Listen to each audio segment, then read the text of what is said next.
Hello, sir.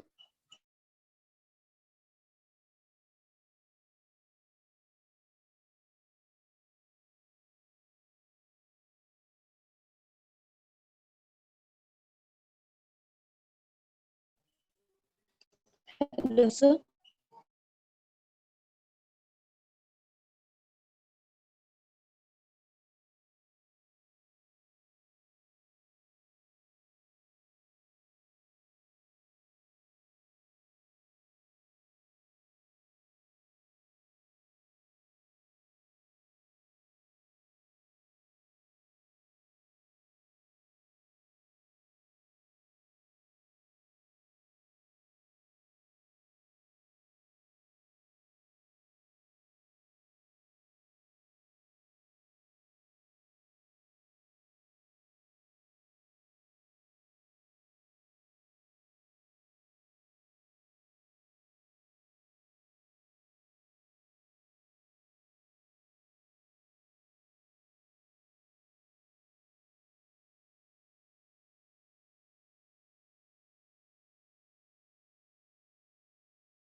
ठीक आहे. If I will recall this, I think the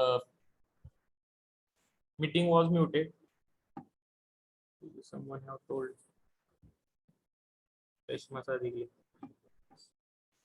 Okay, तर GIS geographical information system ही जी system आहे याच्यामध्ये आपण वेगवेगळ्या प्रकारचा डेटा कलेक्ट करतो आणि हा जो डेटा आहे हा आपण एखादा जो काही प्रॉब्लेम आहे तो प्रॉब्लेम सॉल्व्ह करण्यासाठी सोल्युशन देण्यासाठी GIS टेक्निक वापरतो. आणि हे GIS टेक्निक वापरण्यासाठी आपल्याला कशाची मदत होते तर सॉफ्टवेअरची. जसं तुमच्या मोबाईलमध्ये तुम्हाला वेगवेगळ्या गोष्टी करण्यासाठी एखादं सॉफ्टवेअर घ्यावं लागतं, ऍप्लिकेशन तुम्ही डाउनलोड करता, जसं लाईक दॅट वे त्याला पण एक सॉफ्टवेअरच म्हणणार आपण.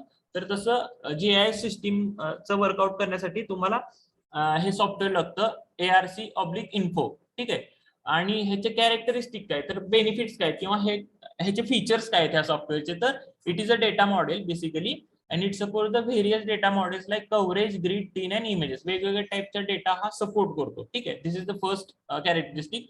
Then GIS functions, that is data input, analysis and manipulation and its display. All these functions can be done in a single software. Okay. Then it is a modular design.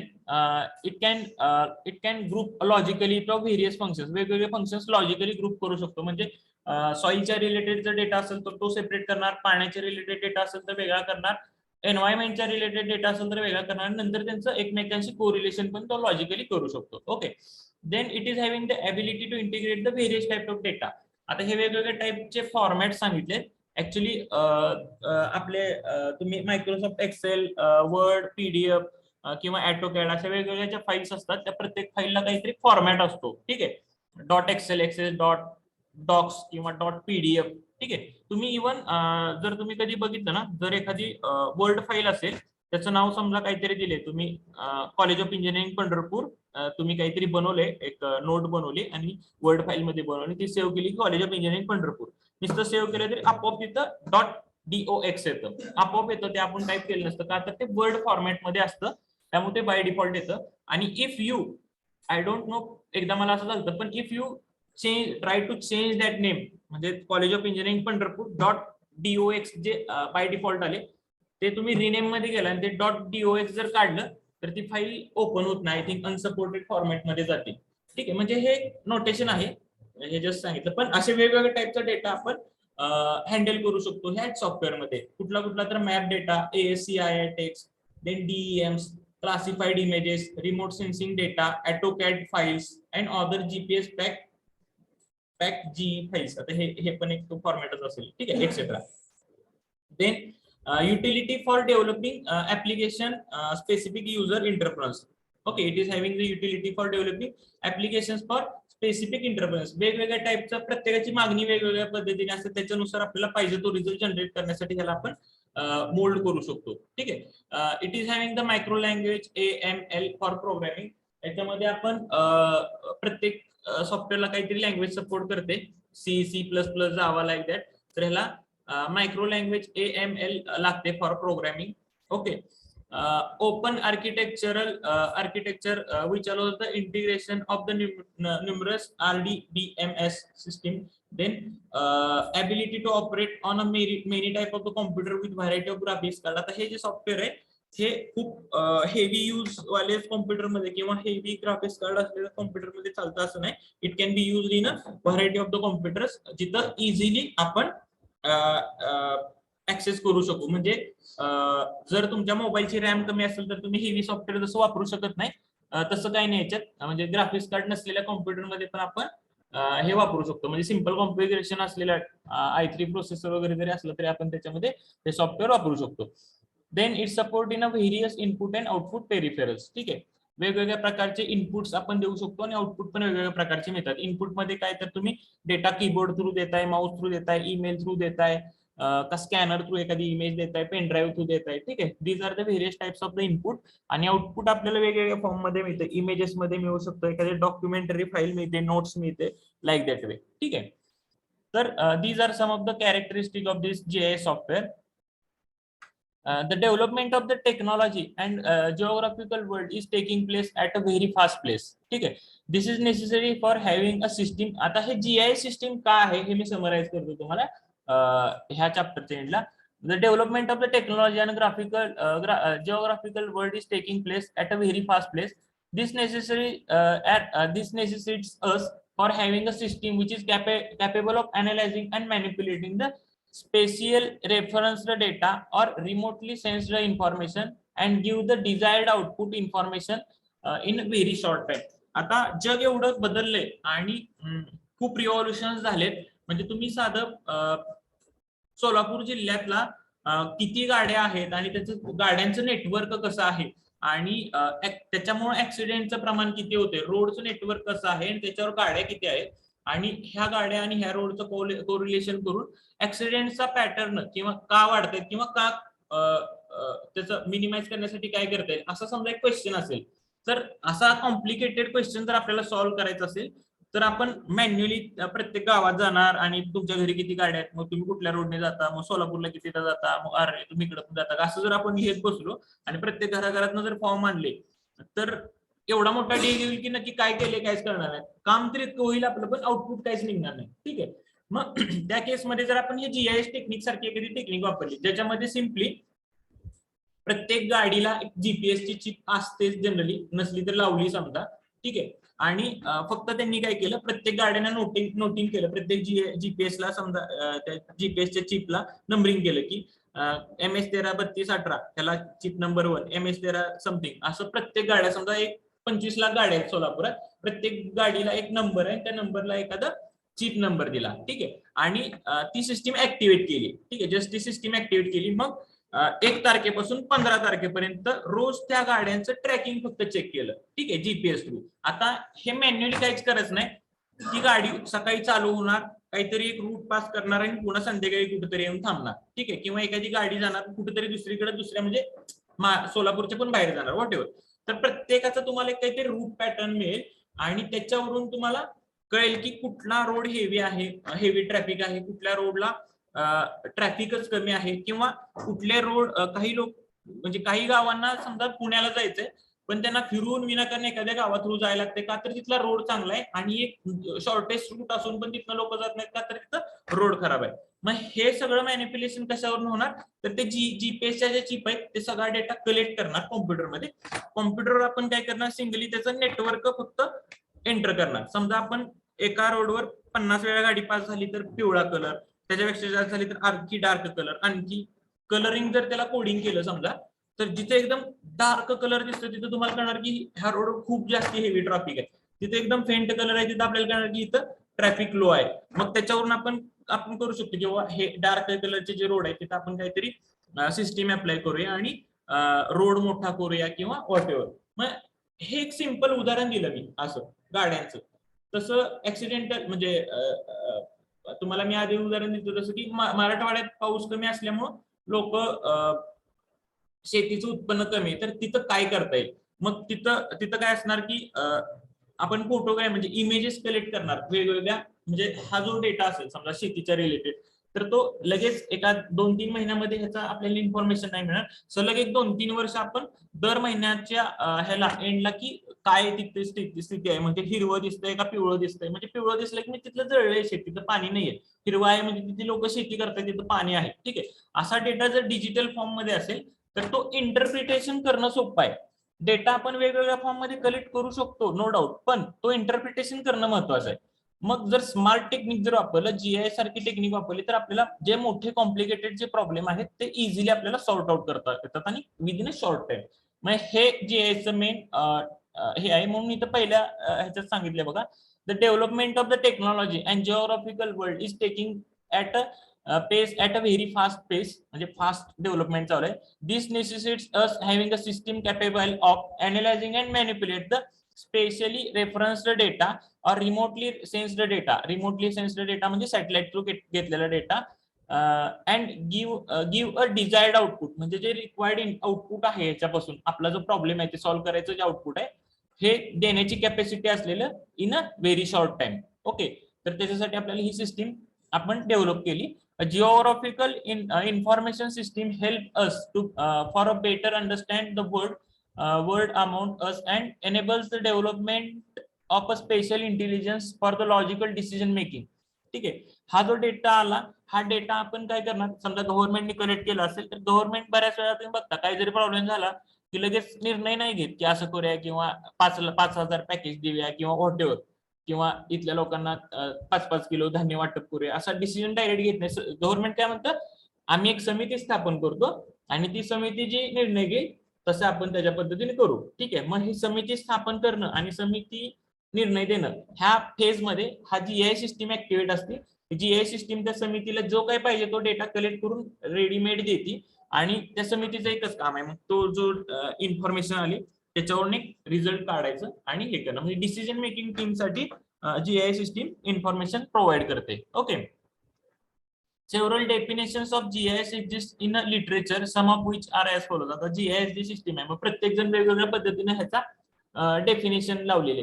म्हणजे GIS system ही mechanical वाले म्हणजे RTO department आहे ते वेगळ्या पद्धतीने define करू शकतात. Agriculture वाले त्यांच्या यूज नुसार वेगळा यूज करू शकतात किंवा इंटेलिजन्स वाले त्यांच्या यूज नुसार वेगळा डेफिनेशन करू शकतात. लाईक दॅट वे जीआयएस ला असे वेगवेगळ्या डेफिनेशन्स ज्यांनी त्यांनी केलेले आहेत. That is GIS it is a computer based information system which attempts to capture data, capture करणं, स्टोअर करणं, मॅनिप्युलेट करणं, अनालाइज करणं आणि then display the spatial referenced and associated attribute data for solving a complex research. Okay, simple भाषेत. आणि ह्या chapter मध्ये हेच 5 वाक्य येतात की capture data, store data, manipulate, analyse and display the special reference data, associated attributed data for solving the complex research or problems. ठीक आहे. सेकंड डेफिनेशन काय, planning and management of the problem. बघा याच्यामध्ये आपण काय काय करतो, एखाद्या प्रॉब्लेमचं प्लॅनिंग आणि त्याचं मॅनेजमेंट करतो. ठीक आहे. प्लॅनिंग करतो म्हणजे काय करायचं आणि मॅनेजमेंट म्हणजे कसं करायचं. ठीक आहे. तर GIS is the system of hardware and software, then data and the people organising, जी टीम आहे त्यांची ती, and collecting and storing, then analysing and disseminating the information about the areas of the earth. ठीक आहे. अर्थवरचा सगळा data आपण काय करतो, the hardware, software, data, peoples, organising, then collection of the data, storing and analysing, हे सगळं अर्थवरच्या डेटाला आपण करतो. ठीक आहे. GIS is an information technology which store and analyse and display both the spatial and non spatial data. GIS are the specialized bases that preserve the locational identities of the information by the record. ठीक आहे. Record नुसार आपण वेगवेगळ्या लोकेशनची information आपण देतो. ठीक आहे. Required. So the word graphic, geographic ना, जिओग्राफिकल इन्फॉर्मेशन सिस्टीम, ह्याच्यातला वर्ड जो आहे graphic in the GIS carries 2 meaning. That is earth आहे ना, जिओग्राफिक स्पेस. ठीक आहे. जमीन आपली आणि जिओग्राफिकल स्पेस, आपण सॅटेलाइट थ्रू हा डेटा कलेक्ट करतो ना. सो ह्यातला जिओग्राफिकल इन्फॉर्मेशन सिस्टीम, ह्यातला जिओग्राफिकल आहे ना, जिओ म्हणजे पृथ्वी आणि ग्राफिकल, ठीक आहे, दॅट इज स्पेस. स्पेस मधला, स्पेस मधून कलेक्ट केलेला data. So by the earth, it implies that all the data in the system are pertinent to earth feature and resources, including the human activities based on or associated with the features and the resources. Human activity म्हणजे मगाशी मी जसं उदाहरण दिलं की गाड्यांचा तुम्हाला एखादा problem होता आणि तो सॉर्ट आउट केला. ठीक आहे. Human activities based on associated with these features and resources. By geographical space, it means that the commonly of the data and the problems that system are developed to solve, that is geography, that is location, distribution, pattern and relationship within the principal geographical reference framework. Okay. याच्यामध्ये काय सांगितलंय, ह्याच्यात काय करतो आपण, तर एखाद्या particular लोकेशनचा data collect करतो, तो डिस्ट्रीब्यूट करतो, त्याचे पॅटर्न्स आधी ठरवतो आणि relationship with in the specific geographical reference framework. मग हे कधी कधी आपण असं पण म्हणतो की म्हणजे महाराष्ट्राचा जर पॅटर्न आपण हे केला तर मराठवाड्यामधला रेफरन्स आपण ह्याच्या ह्यानी पण एक्सप्लेन करतो की पश्चिम महाराष्ट्रात जास्त पाऊस पडतोय आणि मराठवाड्यात कमी पडतो. म्हणजे रिलेशनशिप सांगून पण आपण इन्फॉर्मेशन देतो. The word information implies that data in a GIS are organised to yield useful knowledge often as a coloured map and images. आता जनरली हा जो डेटा असतो हा कलर्ड मॅप किंवा इमेजेसच्या फॉर्म मध्ये आपण देतो. ठीक आहे. आउटपुट स्टॅटिस्टिकल ग्राफिक्सच्या फॉर्म मध्ये पण देतो, कधी कधी टेबल्सच्या फॉर्म मध्ये पण असतो, कधी कधी किंवा व्हेरियस ऑन स्क्रीन ऍक्टिव्हिटीज, म्हणजे एखाद्याची छोटीशी शॉर्ट क्लिप जरी बनवली की एखादा प्रॉब्लेम आहे तो सॉर्ट आउट करण्यासाठी लोकांनी काय केलं पाहिजे हिची एक शॉर्ट फिल्म जरी बनवली तर that may be also output of the GIS system. ठीक आहे, म्हणजे ग्राफिकल फॉर्म मध्ये पण असू शकतं, कलर्ड फोटोग्राफ पण असू शकतात, टेबल्स पण असू शकतात किंवा व्हेरियस ऑन स्क्रीन ऍक्टिव्हिटीज पण असू शकतात. ठीक आहे, the word system implies that, आता जिओग्राफिकल सिस्टीम ह्यातलं जीआयएस मधलं सिस्टीम जो वर्ड आहे it implies that GIS is made up from the several interrelated and linked components with the different functions. System word काय सांगतो की तुम्ही वेगवेगळे फंक्शन्स ला एकत्र करून पुन्हा फायनल उत्तर देताय तुमचं. म्हणजे दुष्काळ का पडतो हे सांगण्यासाठी तुम्ही पावसाचं प्रमाण किती आहे तिथलं त्याचा डेटा घेता, तिथल्या जी कॅनल सिस्टीम काय असेल तिथली त्याचा डेटा घेता, तिथल्या भूगर्भाखाली पाणी किती अवेलेबल आहे, म्हणजे जर पाऊस जरी नाही पडला पण भूगर्भाखाली पाणी जर भरपूर असेल तरी सुद्धा काही प्रॉब्लेम येणार नाही ना. म्हणजे आपण काय करतोय, पाऊस किती पडतोय त्याचा पण डेटा घेतोय, तिथली ओरिजिनल कॅनल सिस्टीम कशी किंवा इरिगेशन सिस्टीम कशी त्याचा हे घेतोय, किंवा लोक कशा पद्धतीने पाणी वापरतात. मे बी पाणी कमी असेल पण लोक स्प्रिंकलिंग किंवा ड्रिप इरिगेशन वापरत असेल तरी दुष्काळ नाही लोक नाही येत म्हणणार. ठीक आहे, म्हणजे त्याचा पण डेटा आपण घेऊ शकतो, किंवा म्हणजे जमिनीखाली पाणी किती अवेलेबल हा डेटा, म्हणजे असे वेगवेगळ्या टाईपचा जो डेटा आहे वेगवेगळ्या सिस्टीमचा डेटा एकत्र करून आपण इन्फॉर्मेशन देत असतो. सो ए सिस्टीम वेगवेगळ्या सिस्टीमचा उपयोग करतो. So S word is there system. Okay, the term geographical information system was first appeared in or published in literature in 1970s. ठीक आहे, जिओग्राफिकल इन्फॉर्मेशन सिस्टीम ही टर्म सगळ्यात पहिल्यांदा पेपर पब्लिश केलता कोणीतरी, त्याच्यामध्ये 1970 मध्ये हा टर्म सगळ्यात पहिल्यांदा आलता. ठीक आहे, although it sounds to be a relatively a new term, many of its concepts have been existence for the centuries. जरी आपल्यासाठी नवीन नवीन वाटत असेल तरी most of the country are using this from the centuries. खूप वर्षापासून ह्या गोष्टी वापरत आहेत, फक्त त्याचं मिनिंग वेगळं आहे किंवा डेटा कलेक्शनची सिस्टीम आता ऍडव्हान्स झाली. आधीच्या काळी डेटा कलेक्शनची सिस्टीम मे बी मॅन्युअली असेल. ठीक आहे, for example, to illustrate the fundamentals that still compromise the basis of the GIS, consider the base plan of locality opacity, where it is required to show the public utilities such as water supply network, fire hydrants, drainage system, network of sewers and arrangement of the manholes, underground electrical cables. ठीक आहे, जर example घ्यायचं झालं तर एखादा city असते, जर तुम्ही नगरपालिकेत कधी गेला तर तुम्हाला त्या नगरपालिकेमध्ये हे सगळे प्लान्स मिळतात. म्हणजे कुठले कुठले रोडचा प्लॅन मिळतो, नेटवर्क ऑफ सीवर्स मिळतं, अरेंजमेंट ऑफ मॅनहोल्स मिळतं, अंडरग्राउंड इलेक्ट्रिकल केबल्स असतील तर त्याचं मिळतं, फायर हायड्रंट्स आता आपल्या इकडे नाहीये कुठं, पण तुम्ही मेट्रो सिटी मध्ये गेला तर रोडच्या कडेला पण थोड्या थोड्या अंतरावर फायर हायड्रंट्स असतात. फायर हायड्रंट्स कशासाठी, तर जर आग वगैरे लागली तर तिथपर्यंत ते ह्याची गाडी फायर ब्रिगेडची गाडी जर पोहोचू शकत नसेल, कारण मोठ्या सिटीमध्ये खूप हेवी ट्रॅफिक असू शकतं, तर त्यांनी थोड्या थोड्या 300-400 मीटरवर एक हायड्रंट्स काढून ठेवलेले असतात मेन चौकात किंवा जिथं जिथं बिल्डिंग्स अवेलेबल आहेत तिथं. आणि ते लगेच समजा आग लागली की ते टोपण काढायचं, त्याची पाईप फोर्स त्यात हे करायचे आणि डायरेक्टली स्प्रिंकलिंग करायचं. ठीक आहे, तर असे फायर हायड्रंट्सचं पण जाळं असतं काय काय, तर ते बनवताना त्याचं ते करताना पण किंवा ड्रेनेज सिस्टीम टाकताना नेटवर्क ऑफ सीवर्स किंवा अरेंजमेंट ऑफ मॅनहोल्स किंवा अंडरग्राउंड इलेक्ट्रिकल केबल्स ह्याचं सगळ्याचं हे बनवण्यासाठी अशा जीआयएस सिस्टीमचाच उपयोग केलेला असणार आहे. ठीक आहे, since incorporation of all this into the base plan probably will make the plan unreadable and confusing. जर असा सगळेजण मिक्स केले एका प्लॅन मध्ये, आपल्याला जनरली कसं असतं की वेगवेगळे प्लान्स असतात, म्हणजे फायर हायड्रंटचा वेगळा, सीवरचा वेगळा, वॉटर सप्लायचा वेगळा, रोडचा वेगळा. ठीक आहे, असे वेगवेगळे प्लान्स असतात, अंडरग्राउंड केबल्सचा वेगळा.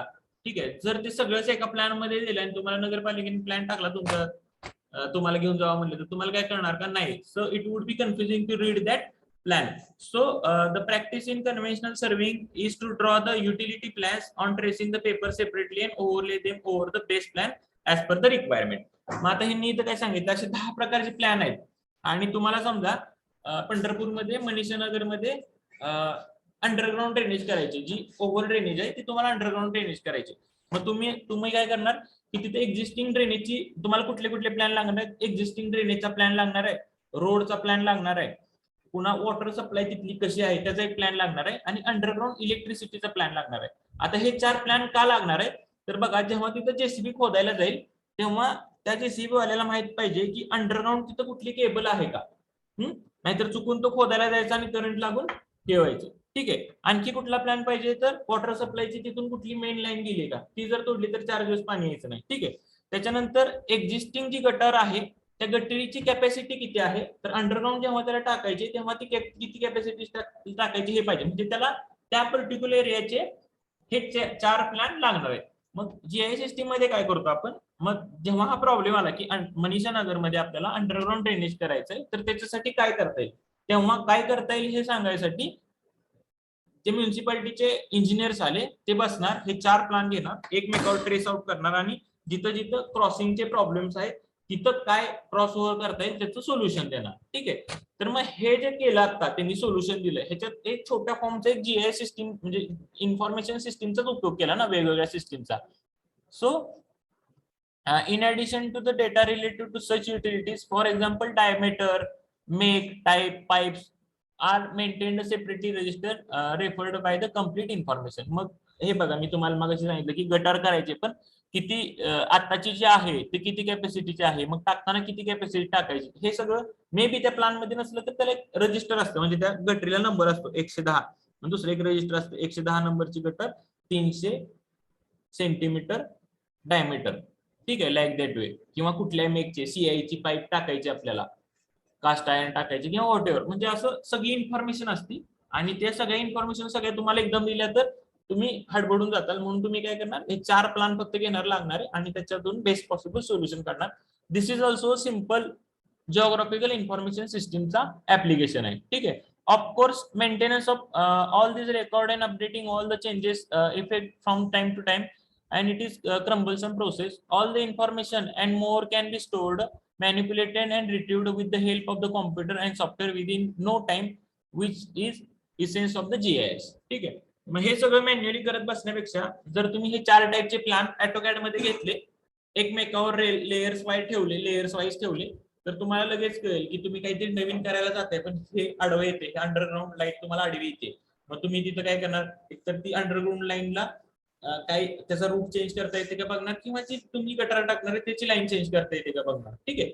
किंवा एखादा रोड क्रॉस करताना तुम्हाला मे बी तिथं खूप एखादा ब्रिज आहे, तो ब्रिज तुम्हाला तिथून काहीच करता येणार नाही, ते तुम्हाला दुसऱ्या प्लॅनवर करणार. मग हे जे सगळे अल्गोरिथम्स आहेत, हे जर एखादं सॉफ्टवेअर असेल तर ते सॉफ्टवेअर सगळं कन्सिडर करून तुम्हाला डायरेक्ट फायनल मॅपच देते की तुम्ही असे चेंजेस करून हे करा. त्याच्यात अल्गोरिथम लावलेलं असते, म्हणजे तुमची लाईन चालली पण underground drainage is crossing to that, मग त्या केसमध्ये ते 3 सोल्युशन देतात. तुम्ही एकतर ड्रेनेजची लाईन चेंज करा, किंवा अंडरग्राउंडची लाईन चेंज करा, किंवा त्याची लेवल चेंज करा, किंवा एखादा मॅनहोल घेऊन थोडीशी खाली घ्या वर घ्या, लाईक दॅट.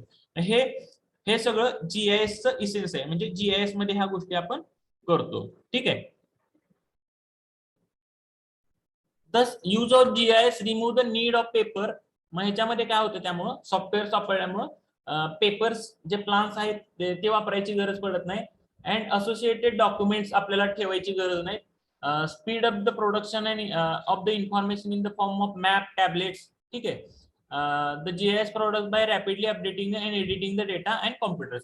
एकदा तुम्ही एखाद्या ठिकाणचा प्लॅन बनवला आणि तुमच्याकडे त्याची हार्ड कॉपी आहे, ती तुम्ही नगरपालिकेत नेऊन टाकली आणि त्याच्यानंतर 5 वर्षांनी त्या लाईन मध्ये बरेच चेंजेस केले, जर तुम्ही त्या हार्ड कॉपी मध्ये जोपर्यंत चेंजेस करत नाही तोपर्यंत त्या मेन कॉपीला काही चेंजेस होणार नाही. ठीक आहे. पण ही जर सिस्टीम जर डिजिटल फॉर्म मध्ये असेल तर तुम्ही लगेच तिथं डिजिटली चेंज करत राहणार, कंटिन्युअसली अपडेट करत राहणार, म्हणजे जेव्हा केव्हा कुणाला एखादी इन्फॉर्मेशन पाहिजे असेल तर it will easily available to that person and that information is updated one. ठीक आहे. जुना एखादा प्लॅन दिला तर तो फसू शकतो ना, पण डिजिटल फॉर्म मधला प्लॅन असेल तर तो आपण कंटिन्युअसली त्याला अपडेट करू शकतो, तिथं चेंजेस करू शकतो. So GIS is capable of acquiring the spatial indexed data from the variety of the sources, changing the data into the usual format. म्हणजे वेगवेगळा डेटा आपण घेऊ शकतो, आपल्याला पाहिजे त्या फॉर्मॅटमध्ये कन्वर्ट करू शकतो, स्टोअर करू शकतो, then retrieving and manipulating the data for the analysis. आणि तो नंतर डेटा आपण घेऊन आपल्याला मॅनिप्युलेट करून आपल्याला पाहिजे तो रिझल्ट आपण त्याच्यातून काढून घेऊ शकतो. And then gathering the output required by the user, आणि युजरला जे आउटपुट पाहिजे ते देऊ शकतो. The acquired spatial index data are known as layers. आता हा जो डेटा आहे आपण लेयर्स मध्ये ठेवतो. ठीक आहे, म्हणजे हे वेगवेगळे थिंग्स आहेत. म्हणजे एखादा प्रॉब्लेम सॉल्व्ह करायचा होता तर त्याला जे रिक्वायर्ड हे प्लान्स आहेत ना ते आपण एकत्र घेतले आणि मग ते एकमेकावर ठेवून कोण कोणाला क्रॉस ओव्हर करते त्याच्याप्रमाणे इंटेलिजन्स लावून आपण उत्तर फाइंड आउट करणार. ठीक आहे, इथं सांगितलंय each layer represent a thematic approach. ठीक आहे, थीमॅटिक अप्रोच असणार आहे त्याचा, म्हणजे त्या सोल्युशनला म्हणजे त्या प्रॉब्लेमला लागणारे जे काही प्रॉब्लेम्स आहेत त्या सगळ्या प्रॉब्लेम्सचा जो डेटा ज्या ज्या प्लॅन मध्ये ते आपण थीमॅटिकली घेतले आणि मग त्या 6 प्लॅन किंवा 8 प्लॅन आहेत त्यांना एकत्र विचार करून आपण एक आउटपुट देतो. ठीक आहे, so each layer represent a thematic approach to particular purpose. For urban planning, a set of layers may represent set of layer may be represent. एखादा अर्बन प्लॅनिंग असेल तर बरेच प्लान असू शकतात. For example property line of the area, then land use, drainage and controlling information and soil type etcetera. आता याच्यामध्ये बघा टोपोग्राफीचा प्लॅन घेतलाय, वॉटर डिस्ट्रीब्युशनचं नेटवर्क घेतलंय, रोड नेटवर्क घेतलंय, लँड यूज पॅटर्न घेतलाय आणि ड्रेनेज सिस्टीम घेतली. त्यांचे कुठलं तरी सोल्युशन फाइंड आउट करायचं आहे. त्याच्यामध्ये टोपोग्राफीचा विचार करायला लागणार आहे. म्हणजे समजा गटारच डिझाईन करायचे समजून चला, तर त्यांना टोपोग्राफीचा उपयोग कशासाठी लागणार आहे, तर तुम्हाला माहिती आहे की वॉटर सप्लायची जी लाईन आहे ही ग्रॅव्हिटीवर नसते, दॅट इज अंडर प्रेशर. पाणी जे येतं आपल्याला ते प्रेशराइज वर आपल्याला येतं. पण ड्रेनेज सिस्टीम जे असते that drainage system is design according to the gravity. ड्रेनेजचं जे पाणी तुम्ही मोटर लावून ढकलत नाही घराच्या बाहेर गटरीत, ते ग्रॅव्हिटीने जातं, म्हणजे त्याला एक ठराविक स्लोप दिलेला असतो. ठीक आहे, मग हा स्लोप नॅचरली दिलेला असतो. ठीक आहे, म्हणजे एखादा गावातला एखादा एरिया वर आहे, एखादा एरिया खाली आहे. ठीक आहे, मग तो कुठला एरिया वर आहे कुठला एरिया खाली आहे हे आपल्याला टोपोग्राफीवरून कळणार, टोपोग्राफीच्या मॅपवरून कळणार. Then water distribution network. आता गटरीचं डिझाईन करताना वॉटर डिस्ट्रीब्युशन नेटवर्क कशासाठी लागलं तुम्हाला, तर एकतरी आपण जेव्हा गटर लाईन टाकणार आहे ती ड्रेनेज लाईन टाकणार आहे तेव्हा ही डिस्ट्रीब्युशन नेटवर्क त्याला क्रॉस ओव्हर नाही झाली पाहिजे. का तर पाण्याची लाईन आणि गटरीची लाईन ही सेपरेट फॉर्म झाली पाहिजे. जर चुकून तुमची वॉटरची लाईन फुटली कुठं आणि तिथूनच गटर गेलेली असेल तर बरेच जण लोक मोटर लावतात, पाणी गेलं तरी मोटर चालू असते कंटिन्युअस. ते पाणी त्याला वाटतं आमच्या घरी पाणी गेलं तरी आमच्या घरी पाणी येते. ते पाणी कुठले येत असते, आसपास कुठं साठलेलं ते सक करतं ना, अंडरग्राऊंड आहे ते सक करत असते आणि लोकांना वाटतं की सगळ्यांकडे गेलं तरी आमच्याकडे अर्धा तास पाणी चालू असतं, हे असं कुठल्या तरी साठलेलं पाणी असते. ठीक आहे, तर तसं होऊ नये म्हणून आपल्याला पहिल्यांदा टोपोग्राफीचा मॅप लागला, वॉटर डिस्ट्रीब्युशन नेटवर्क लागलं जे सेपरेटली पाहिजे. देन रोड नेटवर्क पाहिजे, म्हणजे रोडच्या मध्येच तुमची गटर नाही आली पाहिजे, गटर तुमची कडेला गेली पाहिजे. त्याच्यासाठी तुम्हाला विचार करण्यासाठी रोड नेटवर्क लागेल. देन लँड यूज पॅटर्न पाहिजे, की गटार टाकताना लँड यूज पॅटर्न का, तर समजा एखाद्या ठिकाणी कमर्शियल एरिया आहे. ठीक आहे, तर कमर्शियल एरियात त्यांनी काढणार कॅपॅसिटी की इथून किती पाणी किती वेस्ट वॉटर जनरेट होते, किंवा एखाद्या ठिकाणी समजा एखादं ग्राउंड आहे तर तिथं काही जास्त वेस्ट वॉटर तयार होणार नाही. एखादा कमर्शियल असेल तर त्याची कॅपॅसिटी, जर एखादी खूप मोठी सोसायटी तर तिथून जास्ती जनरेट होणार. मग ती कॅपॅसिटी जनरेट करण्यासाठी म्हणजे गटरीचं डिझाईन करताना लँड यूज पॅटर्न हा एक मॅप लागेल. आणि लास्ट काय तर एक्झिस्टिंग ड्रेनेज सिस्टीम तिथली काय त्याच्यावरून कळेल. तर if that existing drainage system is well and good to deliver its waste water, मग त्याच्या हिशोबाने त्यांना डेव्हलप करायला काय प्रॉब्लेम नाही. पण एक्झिस्टिंग ड्रेनेज सिस्टीम वरून तुम्हाला कळते की हे एक्झिस्टिंग मध्ये पण प्रॉब्लेम येते, तुमचे गटार इकडं तिकडं, तर तुम्ही तिथं पाईप मोठ्या टाईपची टाकणार. ठीक आहे, मग काय करतात त्यांनी, आता प्रॉब्लेम आपला काय होता की ड्रेनेज सिस्टीम टाकायची गावाला, मग त्यांनी काय केलं टोपोग्राफीचा मॅप घेतला स्लोप वगैरे बघण्यासाठी, वॉटर डिस्ट्रीब्युशन नेटवर्क घेतलं, हे दोघं एकमेकांना क्रॉस ओव्हर होऊ नये आणि एकमेकांपासून लांब राहावे म्हणून. रोड नेटवर्क कशासाठी घेतलं तर गटार कुठल्या दिशेला घ्यायची रोडच्या हिशोबाने आपण जाणार ना, काही एखाद्या घराच्या खाल्लं तर घालू शकत नाही, रोड प्रॉपर नेटवर्क लागणार. लँड यूज पॅटर्न कशासाठी लागला, तर कुठल्या टाईपचा कमर्शियल एरिया आहे का, सोसायटी आहे का, एखादी शाळा आहे, त्याच्यानुसार तिथं किती वॉटर तयार होते ते कळण्यासाठी घेतला. आणि एक्झिस्टिंग ड्रेनेज ह्या सगळ्यांचा ऍट ए टाइम विचार करून त्यांनी एक सोल्युशन देणार. This simply called as a GIS. Okay, मग ती information might be a floor wise पण असू, अशी एखादी थीम असू शकते. फ्लोअर वाईज इन्फॉर्मेशन पण कधी कधी लागते. आता हा वेगळा प्रॉब्लेम आहे, समजा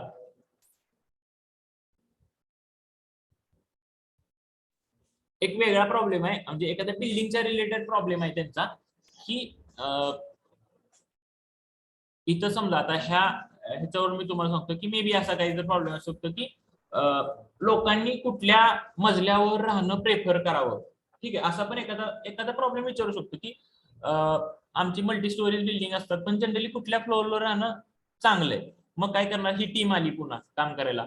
जर फाउंडेशनला राहिलं म्हणजे एकदम ग्राउंड जमिनीच्या लेवल किंवा अंडरग्राऊंड जर राहिलं, म्हणजे एक बॉटम लेअर पण असतो ना जमिनीच्या खाली, अंडरग्राऊंडच्या फ्लोअरला जर राहिलं तर तिथं फायदे काय तोटे काय. ग्राउंड फ्लोअरला राहिलं फायदे तोटे, फर्स्टला राहिलं फायदे तोटे, थर्डला राहिले, सेकंडला राहिले किंवा टॉपला.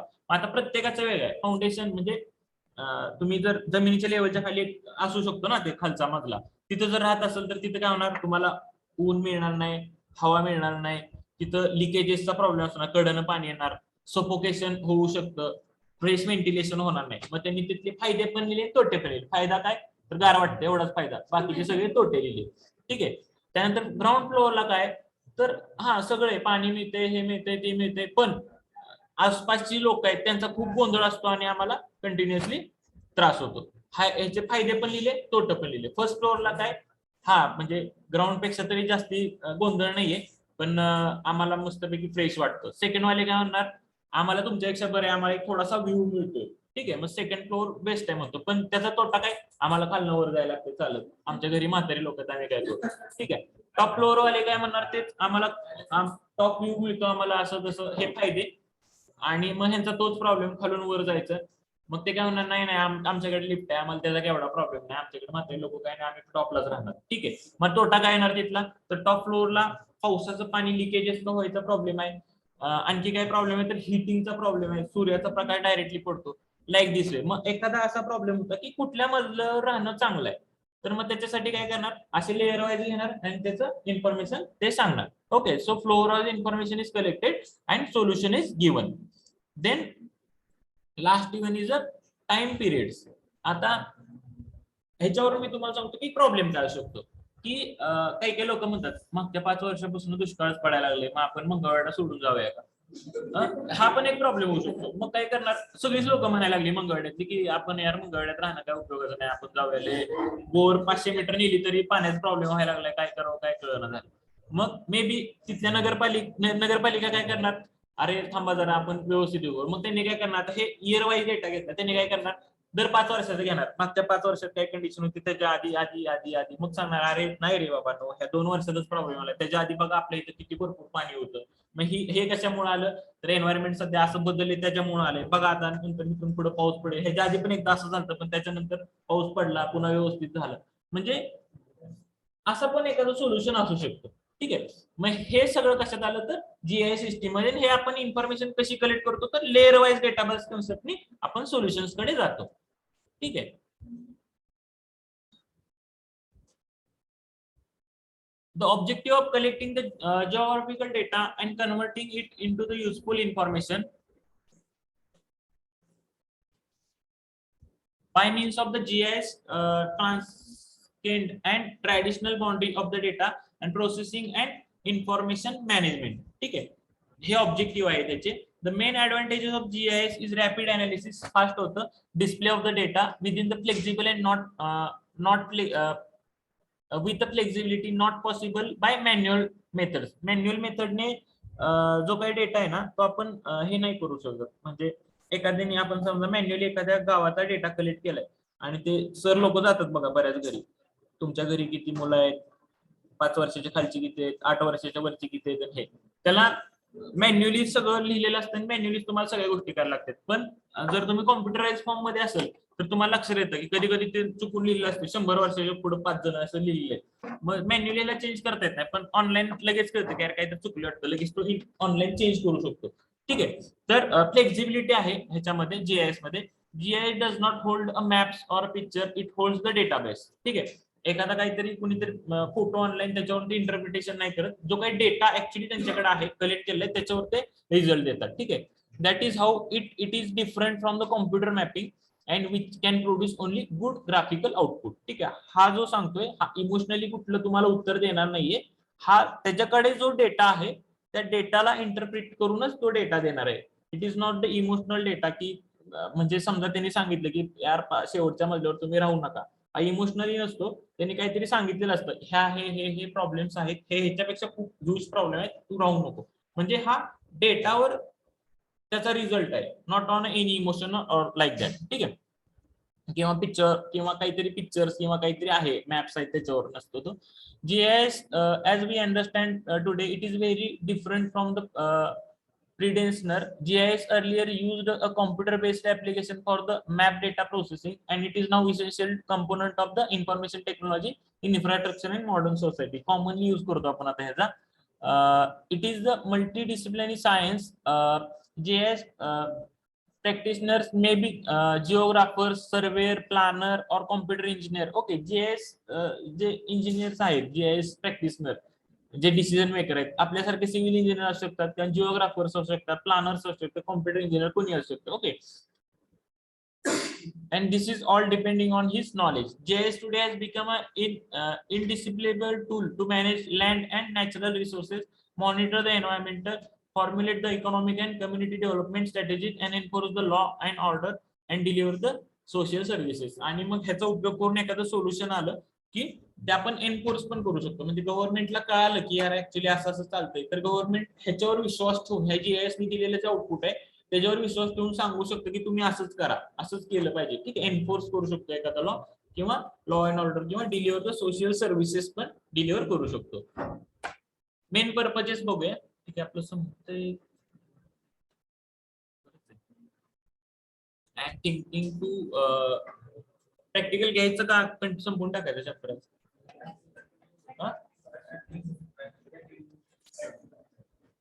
ठीक आहे, मग इथं पण करू का, राहिलेलं मग नेक्स्ट लेक्चरला बघूया. ठीक आहे, we will see the further things in a next lecture. Okay, we will just see